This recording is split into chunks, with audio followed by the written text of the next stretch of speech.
I'm going to talk about a couple of projects about large-scale and long-term environmental change. And they're big collaborative projects. And you'll notice there'll be a few places through the talk where I'll get a little stumbly, and that's because I didn't do all the work in this. I'm leading these projects, but there's this really big group, and this group of 6 on the upper right-hand corner are the people who contributed most to this particular talk, but there's about 100 of us all together. So none of us do everything, but each of us has a specialty, and mine is just taking other people's work and taking credit for it. So here's a model. This is actually a physical model, but not the physical models we've been talking about. At Harvard Forest, which is a place where they study forest history, they made these dioramas that are about this big, and they show the history of forests from the early settlement period through land clearance, and then in New England, all those farms got abandoned and the forests came back. And it was been a project at Harvard Forest for about 100 years to understand and predict what happens to the landscape. I would say that we don't have a very good understanding of this still. So now we're using some more quantitative approaches to address the problem, but it's a tricky problem. It's also an important problem and one of a whole bunch of them. So this up here on the left is California a couple weeks ago. On the right is the red tide in Hong Kong, and you guys are familiar with that. This is, I think, from a few years ago.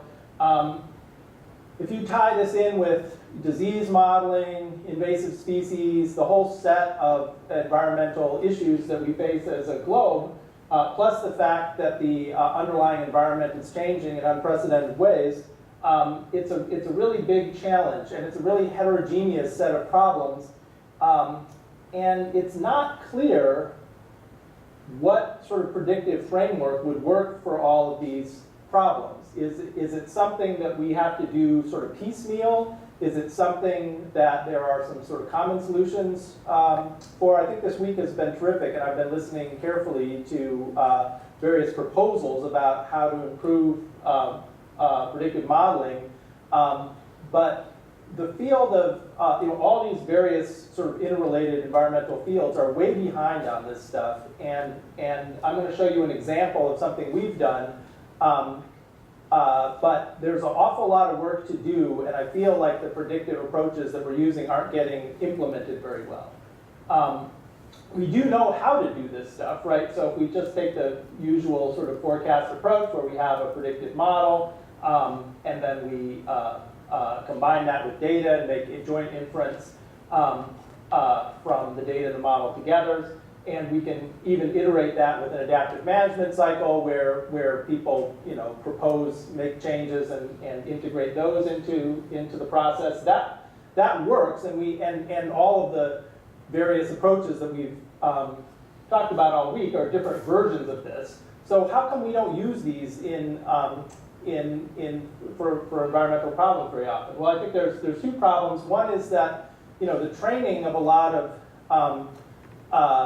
domain scientists like biologists and geologists doesn't often include the math background for thinking about problems this way. People are out measuring stuff in the field and collecting data in the lab, and so there's an issue with training and sort of maybe some epistemological differences among field. And then there's just this question about how well we can actually understand these systems so that we can use models.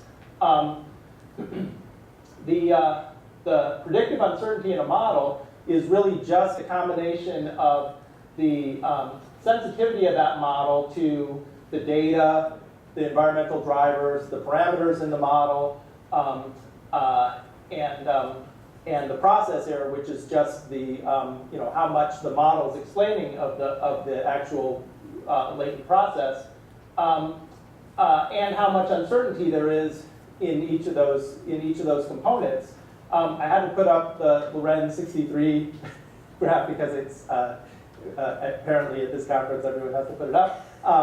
But that's, that's sort of a well-known chaotic system where initial conditions really matter, right? So that is to say, the uncertainty in initial conditions is going to come to dominate problems like meteorology, and that's sort of well understood, and that gives people a framework for understanding how to model and what kind of data to collect. We don't know that for a whole lot of ecological problems, and so there's and so the question is, like, is there some sort of common structure to these systems, or is it really just a sort of heterogeneous mess of things? Are we not going to be able to develop, good predictive models?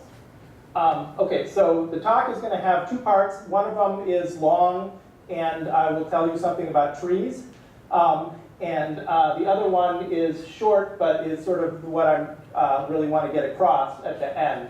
So the first one is just our boutique model. So that is to say, our group has created a forecasting model that sort of estimates this change in forest structure over like hundreds of years. And it's just one example, but we're now working with a whole lot of other people who have similar models on a whole variety of topics. And the idea is to try to create a community of practice where we can work together to try to get better tools and get better training so that we can address these problems more seriously. Okay, so the problem is it is maybe a little bit unfamiliar to people who don't think about trees very much, but if you went out and clear-cut a forest, or if a forest fire came through, what would be the composition and structure of that forest in 100 years? It seems like something we have a lot of experience with. It's very important for sort of applied things like forestry and understanding climate change. It's also really a basic ecological question about how biodiversity arises and how predictable that is. The data are sparse going back in time, so we have remote sensing data over recent decades, but remember that these trees will live for 500 years. So as we go back in time, we have fewer and fewer data. So and the approach that I'm going to talk about today is sort of a hindcasting approach where we sort of go back in time and try to predict things that we know. But the goal is to anticipate how forests would respond to environmental change going forward.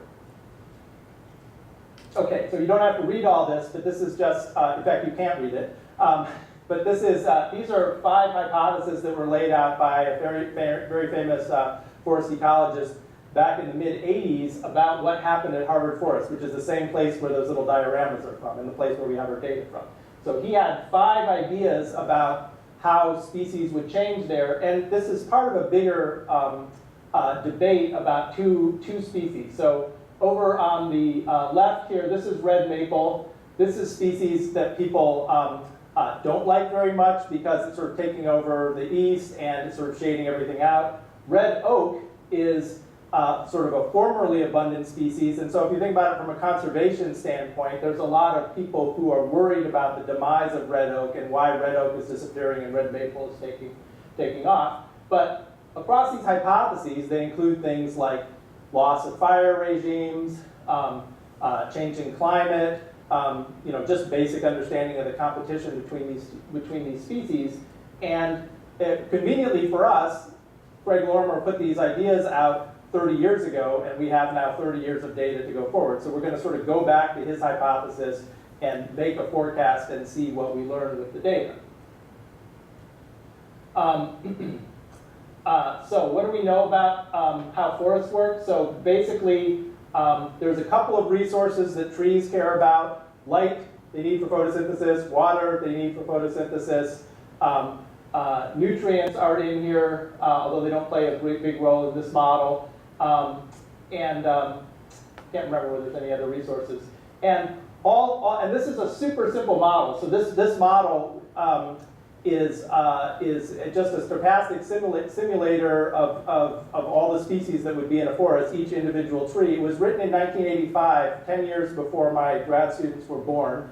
And I take a perverse pride in using like a terrible model that everyone hates because in the last 30 years, we have developed some new models, but they basically don't have very much of a different structure than this. They're more sophisticated. This one has the advantage of it being only like 3,000 lines of code, so it runs blazing fast for like data assimilation. It's not that we haven't made any progress, but it's just that the system's sort of hard to understand. So we're just going to take this as like our toy model to understand how things work. And it's got a bunch of different species. Each of them has like 24 parameters. And they change the resources that are available to other species as they grow. And in case you're curious, we don't believe in animals. They don't exist, and they're not a thing. Plant ecologists just all we care about is light and other plants. All right.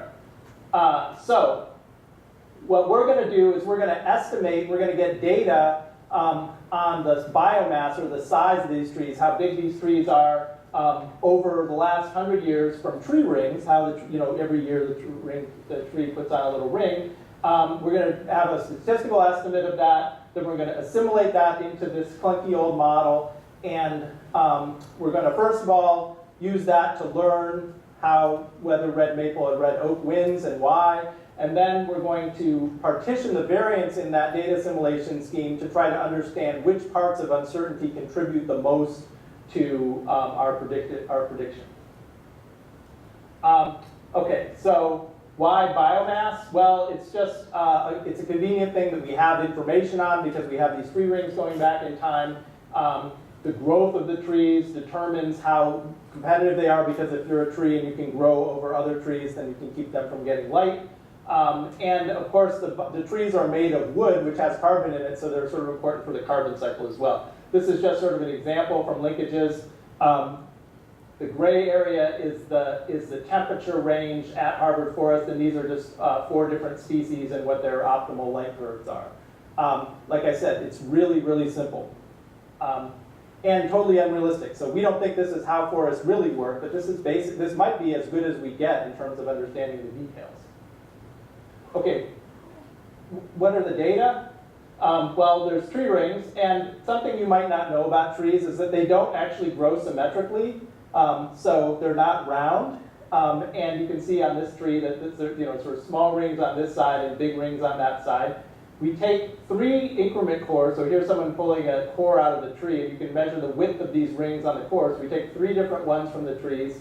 And then, sort of charmingly, at Harvard Forest, every 10 years, going back at least to the 50s, they've actually mapped out the stands like on paper and have the locations, and they measured how big the trees are. So this is the kind of data we're stuck with. We were talking over coffee about like just get more data. This is the best we have, and it's kind of amazing that people have been going back to the same forest for years to do this. So there's 3 different plots where we have the data. I'm going to talk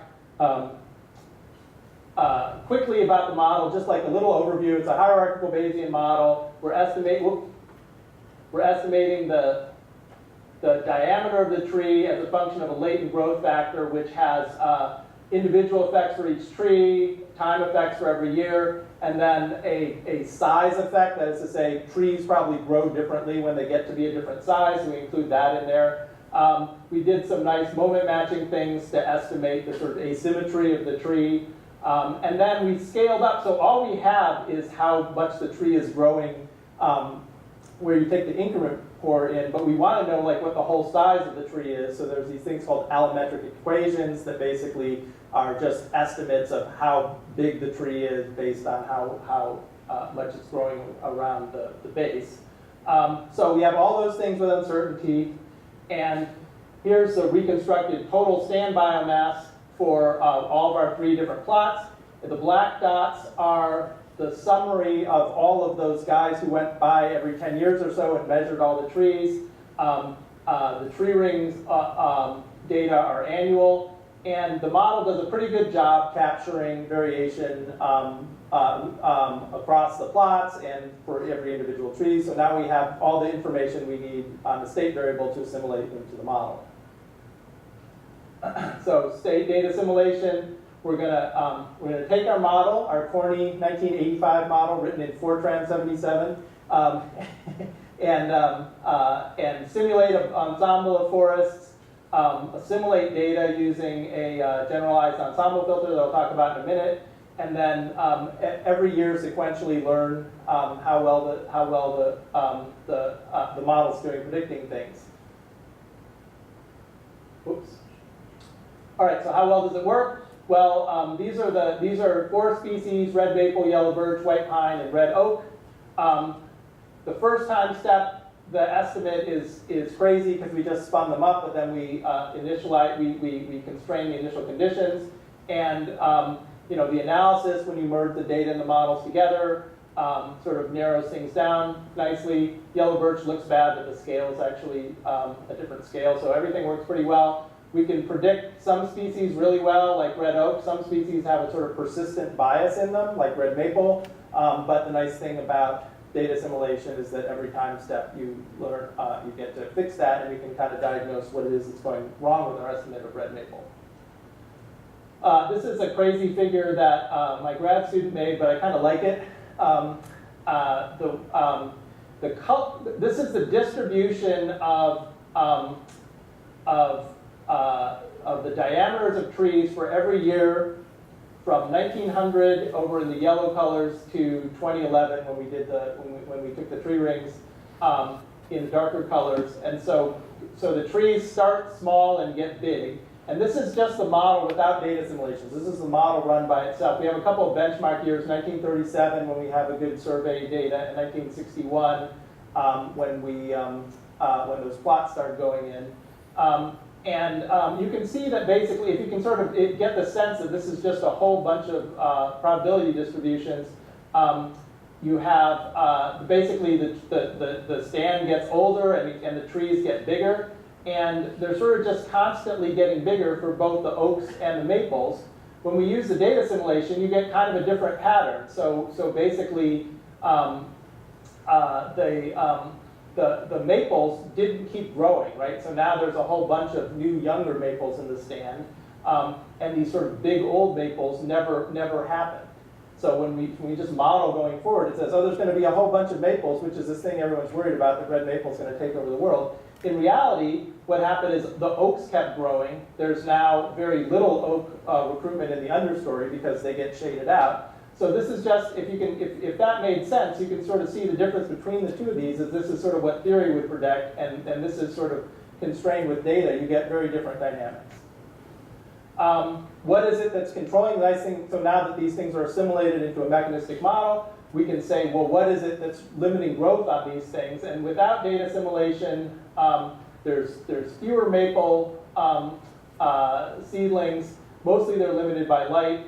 After you do data assimilation, so this is using the real patterns, there's almost all limited by light, whereas oak is limited sort of evenly between temperature and light, which sort of makes sense because red oak is right at its northern range limit here. So now we're sort of looking at the mechanisms of how of what's underlying the changes that we're observing in the tree rings. Putting that together, we're able to sort of just assess what Craig Lorimer thought in 1984 going forward. If you just use the model, you get support for some of these hypotheses and less support for others. I won't talk about partial data assimilation, but basically after including 30 more years of data, the hypotheses that explain what's happening in this ecological system are different ones are supported. So we've learned a little bit because we actually have some history under our belt.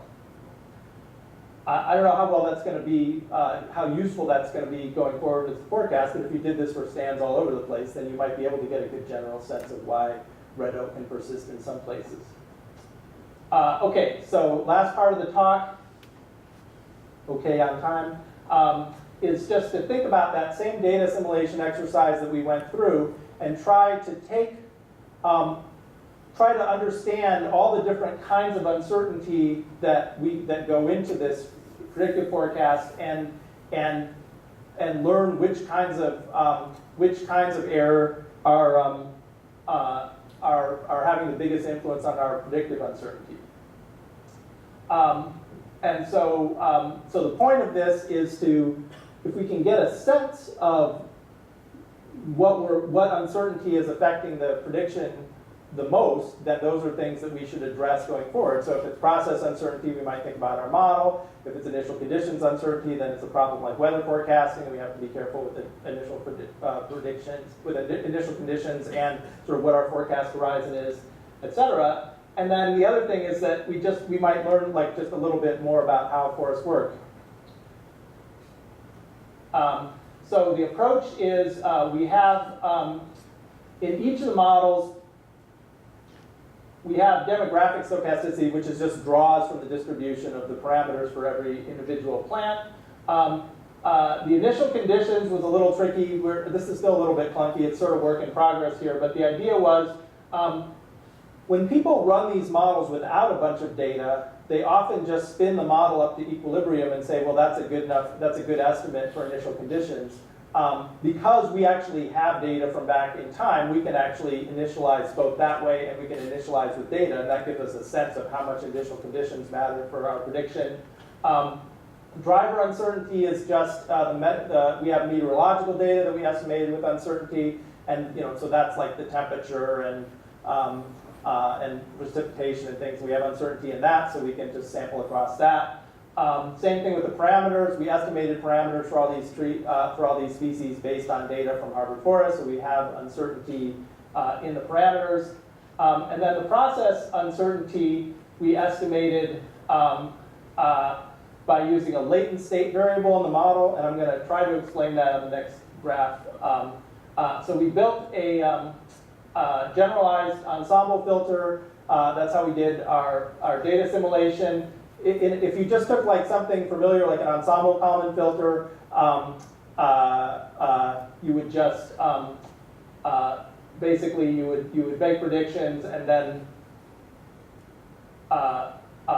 those would go into the next forecast cycle. Here we just have this extra loop here where we estimate the process error, which we do by putting a latent state variable in there, and the latent state variable is informed. The mean of the latent state variable is the model prediction mean, and the uncertainty in that comes from the likelihood, so that includes the data too. So it's a little bit of it's sort of a way of saying the model's going to explain some of this, but the difference between the sort of Q, the process uncertainty, is how much of the uncertainty the model's not explaining. So this is how we get estimates of the uncertainty in the model.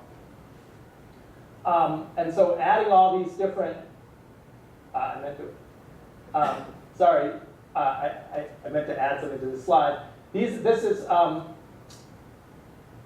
the top row. This slide's dealing with the initial conditions uncertainty. So this is what happens when we spin it up to equilibrium and run the model forward, starting in 1961.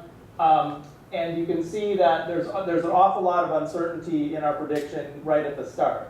If we use data to sort of constrain the initial conditions, there's a whole lot less, and you see other forms of uncertainty becoming more important over time. So overall, the initial conditions uncertainty was actually had a big influence on our prediction, and that's important to know because almost no one uses data to initialize their model in this world, and so it's like that's maybe not a good thing to do. So if we just take the total predictive variance out there and say how much of that is due to process uncertainty, the uncertainty in the drivers and in parameters, and in the demographic uncertainty, whether you use if you just use the if you spin it up to equilibrium and don't constrain the initial conditions, they're sort of about a third apiece. But if you go do the extra step and start your model parameterized with some data, almost all the uncertainty is process uncertainty. And I think this makes sense because I said right from the start that we didn't really believe this model. That's sort of our problem, right? We don't have a good physically based model for this. This is not like, we don't have like physical constants in this. This is just trees competing with each other in a forest out in the wild. And biological theory is not as predictive. So our process models are not capturing this very well. I think the two lessons from this are that it's probably a good idea to constrain these with data as much as possible, and to try to improve models, but it might mean that our ability to forecast for us is still going to be limited. So this is, it might seem a little sort of clunky and ad hoc, but that was how we that's how we went through the process of trying to, create a predictive model for an ecological system that's sort of constrained by data, that has uncertainty associated with everything, and sort of tries to sort of decompose what it is that's like affecting our predictions. These are a bunch of people that I work with in this bigger project called the Ecological Forecasting Initiative, and they rate. So this is Heather. This is Heather Lynch. She forecasts penguins in Antarctica, Quinn Thomas and Mike Dietz do sort of global ecosystem models, carbon cycles. Kaylin Carey predicts lakes and algae blooms. Alex Perkins is a disease modeler, and Melissa Kenny is, she works with decision support, so trying to sort of get forecasting models integrated into decision science. And so it's a real heterogeneous group, and all of these guys, basically this is the state of the field in environmental science. Every one of these people sort of working on their own, sort of developing their own models, maybe in sort of a similar ad hoc way to the way I did it. We haven't worked very well together across disciplines, and we are not, I think this is not just true for ecologists. I think overall, if you think about the set of problems that society faces right now, there's an awful lot of us working on specific problems or on general theory, but we don't sort of tie all those pieces together. And if you really think that climate change is going to threaten many people's lives with disease and with changing fire regimes and loss of species and things like that, it's important that we're able to put these things together in a more sort of systematic way and help each other out a little more. So that's the idea of the Ecological Forecasting Initiative. We're basically just a grassroots group. We have this webpage. People can join the group if they want. And the idea is for us to sort of develop a community of practice, like figure out ways of sort of developing best practices. Most ecologists aren't doing forecasts like this, but most of the problems they have should be leading to this. So thinking about some ways of improving training, making online things, short courses and things like that to help get people on board, sharing our curricula and sort of talking a lot about training, and just looking for commonalities across these problems and whether we have sort of common tools that we can use so not everyone has to reinvent the wheel every time. There's a whole bunch of different sort of topics, and we're also engaged with policymakers and managers and the federal government and NGOs and things. So trying to get them to tell us what they need will help us make better forecasts. It's no joke, right? These things are real and they're happening now and they're going to get worse. All week I've been hearing about really good approaches to solving predictive problems. We have to get better at integrating these things. Otherwise, we're not going to be able to save our houses or our bays. So that's just that's sort of my take on it. I welcome any questions from you guys.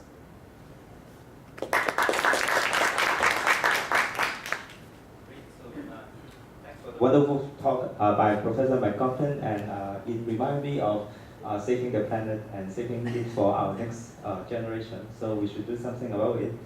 Okay, so any questions from the audience? Yeah, so I'm curious about rare events and how they can be incorporated into the model. For instance, when I was living in Colorado, there was a pine beetle tearing through the forests. Or maybe you already have that in your model. This is great, actually. Perfect question. The beetle was like, every 100 years it would appear. Well, that's the thing. A lot of these things take a really long time. So this is our estimate of biomass over time. 1980, was a very slow growth year for these trees, and that's because there was a gypsy moth outbreak, and people who were there at the time said that it was like winter in the summer you could go out, there was no leaves on any trees, and the growth of the trees was very constrained. Linkages does not include pest outbreaks in it, and so linkages is just going to say, well, that must be some weird function of temperature and precipitation. And so, yeah, we need to include those things, but if you start thinking about all the things that affect ecosystems, this is why, so linkages, 3,000 lines of code, Fortran 77. The current version of linkages is, there's this model called ED that people like, and it's really awesome, but ED, for the runs that we're doing that are like 1,000 years long, ED takes 6 months to run, because it includes all that stuff. So there is sort of a trade-off in model complexity, but right, if you really want to make a forecast, there's a lot of surprises, and especially if you want to anticipate the kinds of things that might happen, in the world going forward. I think it's a big challenge. Okay. I was wondering if you could just say a little bit more about how competition enters into the simulation. Oh yeah, good linkages questions. Basically, the trees grow as a function of these resources. And if they're in the understory, they get shaded out, and so there's less light, and so light might be the biggest limiting factor. The neighboring trees can steal their water or their nutrients or their light, but the light's the most obvious thing, and the light, as you saw, is the most limiting thing. So yeah, so basically the slower growth of the tree leads to, it's a vicious circle. The tree continues to grow more slowly, and eventually it dies as a function of low growth. There's other ways of there's other competition models you could use, but that's probably roughly right for trees. Any other questions? If not, I have one question. So nowadays we have like many new technologies for collecting data. For example, maybe UAV can take pictures, aerial pictures of the trees, and then estimate the biomass of the trees. Do you think collecting more data will help reduce, let's say, uncertainty in the prediction? I'm hoping so. Remote sensing, satellites have been up for like 30 years. Now they have very good remote sensing, like hyperspectral data, LiDAR data, so you can see the structure of forests. You can learn a lot about them, and you get very good coverage. And most of the global change community, most of the models that people are using for predicting the future use those kind of data. The problem is what Walter brought up, which is to say a lot of things that affect big systems, oceans, forests, are irregular or take a really long time to play out. So even though we have now 30 years of data, a lot of the things that are affecting even the growth of this little forest at Harvard took like 100 years to happen. So we can't wait for 70 more years to get understanding. So it's helpful, but it's not. I'm a big advocate of also having some of this sort of like noisy. I'm always pushing the wrong button. Tree rings and things like that can help. If you capture enough of the state space, you should be able to. If you capture enough of the environmental space, you should be able to estimate how things go forward. But it's actually kind of unlikely that you'll do that on the modern landscape. The modern landscape is very different from what it was in the past, and also very different from what it's going to be like in the future. So it's helpful, but I don't think it's the final answer. Great. So thanks, Jason, for the intriguing talk. Okay.